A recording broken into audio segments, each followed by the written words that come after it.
Bismillahirrahmanirrahim. Assalamualaikum warahmatullahi wabarakatuh. Alhamdulillahirabbil alamin. Allahumma sholli ala Muhammad wa ala ali Muhammad.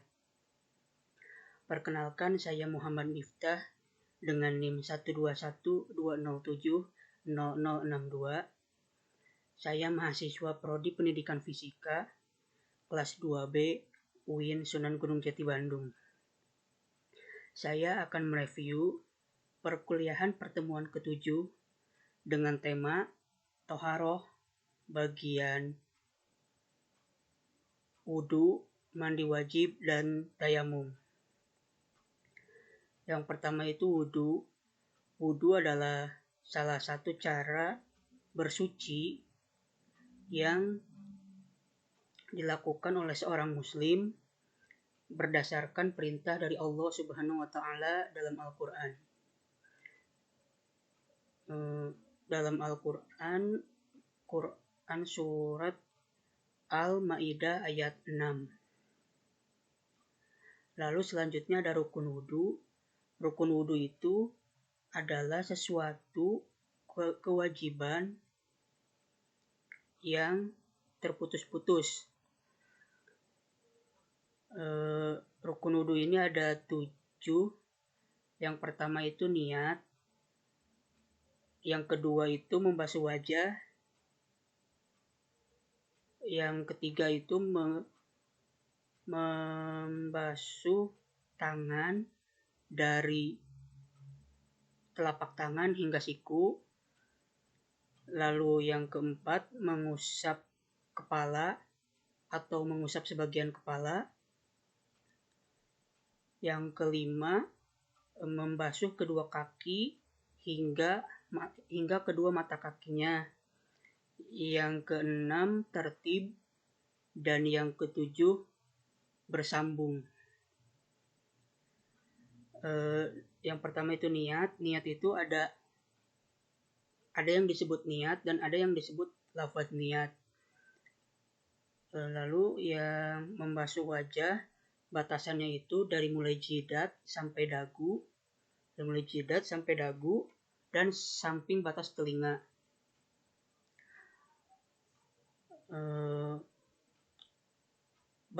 Dan yang terakhir bersambung itu maksudnya wudunya tidak boleh melakukan aktivitas lain dulu, mulai dari contohnya seperti setelah membasuh wajah kemudian melakukan aktivitas lain dulu baru dilanjut membasuh kedua tangan, itu tidak boleh. Selanjutnya ada syarat wudu. Syarat itu adalah sesuatu kewajiban yang sifatnya itu terus tersambung. Apabila di saat melakukan wudu salah satu dari syarat wudu itu tidak terpenuhi, maka wudunya itu akan batal. Syarat wudu itu ada yang pertama itu Islam, lalu baligh atau dewasa, lalu berakal, lalu niat, menggunakan air yang suci,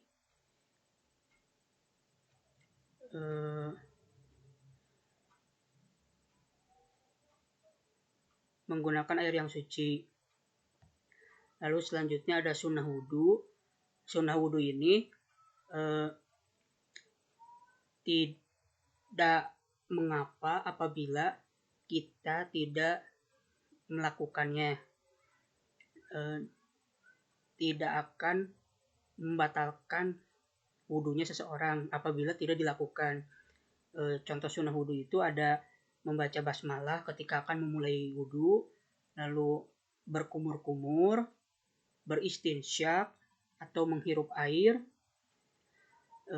Kemudian bagi yang berjenggot, diusap jenggotnya menggunakan air. Membasuh telinga itu juga sunnah wudu. Selanjutnya itu tata cara berwudu. Yang pertama itu niat.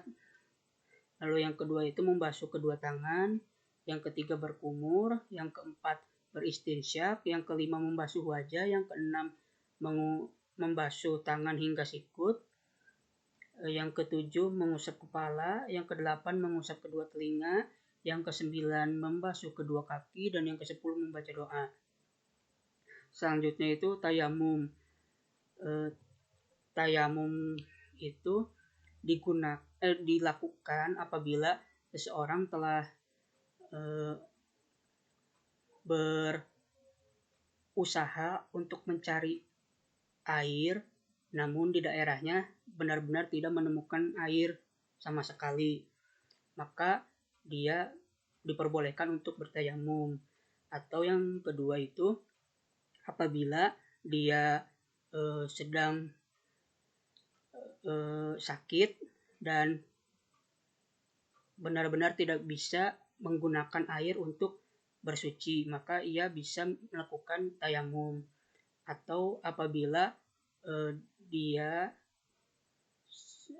contohnya seperti berada pada daerah yang dingin, dan apabila dia menggunakan air tersebut akan menyebabkan sakit, maka dia diperbolehkan untuk tayamum. Rukun tayamum sendiri itu ada 3. Yang pertama itu mengusap wajah dengan debu. Yang kedua itu mengusap tangan dengan debu sampai kedua sikutnya. Dan yang ketiga itu tertib. Lalu yang selanjutnya itu mandi wajib. Mandi wajib itu sebenarnya rukunnya ada 2. Yang pertama itu niat, dan yang kedua itu membasuh air ke seluruh tubuh. Namun di samping itu ada yang namanya adab mandi wajib. Nah, adab ini boleh dilakukan. Kalaupun tidak dilakukan tidak mengapa. Contohnya itu seperti memulai dari yang sebelah kanan, memulai membasuh dari yang sebelah kanan, kemudian sebelah kiri, lalu menggunakan sabun atau wewangian, maksudnya menggunakan sabun. Selanjutnya contoh lain dari adab yaitu membersihkan kemaluannya. Mungkin itu yang dapat saya review pada perkuliahan pertemuan ke-7 ini. Terima kasih. Wassalamualaikum warahmatullahi wabarakatuh.